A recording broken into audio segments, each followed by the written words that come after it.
भारतीय स्वतंत्रता संग्राम के अनेक नायकों में विनायक दामोदर सावरकर का नाम उल्लेखनीय है। वीर सावरकर के नाम से प्रसिद्ध, उन्होंने अपने जीवन को भारत मां की सेवा में समर्पित कर दिया था। वीर सावरकर का जन्म 28 मई 1883 को महाराष्ट्र के भागुर नामक स्थान पर हुआ था। बचपन से ही उनके मन में देश प्रेम की ज्वाला जल रही थी। उनके जीवन का प्रमुख उद्देश्य भारत को ब्रिटिश शासन से मुक्त कराना था। वे एक प्रतिभाशाली विद्यार्थी थे और उन्होंने लंदन में अध्ययन करते समय भारतीय स्वतंत्रता के लिए कई क्रांतिकारी गतिविधियों की योजना बनाई।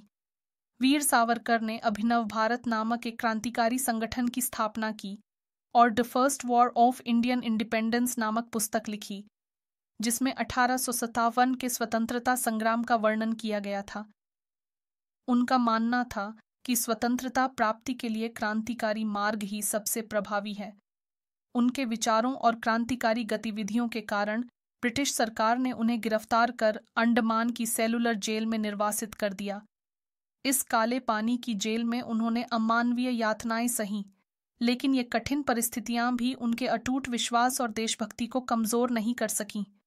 वीर सावरकर ने जेल में रहते हुए भी अपने लेखन कार्य को जारी रखा। उन्होंने माझी जन्म ठेप मेरी जीवन यात्रा नामक कृति में अपने जीवन के इस कठिन समय का वर्णन किया। स्वतंत्रता प्राप्ति के बाद भी वीर सावरकर ने राष्ट्रीय एकता, हिंदुत्व और समाज सुधार के लिए कार्य किया। वे न केवल एक महान क्रांतिकारी थे, बल्कि एक दार्शनिक, एक कवि और एक विचारक भी थे। उनका पूरा जीवन भारतीय समाज को जागृत करने और उसे एक स्वतंत्र, समृद्ध और एकजुट राष्ट्र बनाने की दिशा में समर्पित था। उनके द्वारा स्थापित विचारों और मूल्यों की गूंज आज भी भारतीय समाज में सुनाई देती है। वीर सावरकर ने अपने लेखन और भाषणों के माध्यम से हिंदू समाज को जागृत करने की कोशिश की और उन्हें आत्मसम्मान की भावना से ओतप्रोत किया। सावरकर के जीवन का एक महत्वपूर्ण पहलू उनका समाज सुधारक के रूप में योगदान था। उन्होंने जाति व्यवस्था और छुआछूत के विरुद्ध आवाज उठाई और समाज में समानता और एकता की बात की। उन्होंने समाज को आधुनिक विचारों की ओर अग्रसर करने की कोशिश की और भारतीय समाज को विश्व समाज के साथ जोड़ने का प्रयास किया। अपने जीवन के अंतिम वर्षों में वीर सावरकर ने भारतीय इतिहास और संस्कृति पर विस्तृत लेखन किया। उनके द्वारा लिखित पुस्तकें और लेख आज भी भारतीय युवाओं के लिए प्रेरणा स्रोत हैं।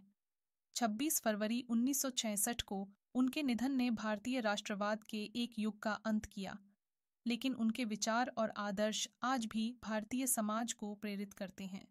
वीर सावरकर का जीवन और कार्य यह दर्शाते हैं कि एक सच्चे देशभक्त की विचारधारा और संघर्ष किस प्रकार एक राष्ट्र को आकार देने में महत्वपूर्ण भूमिका निभाते हैं।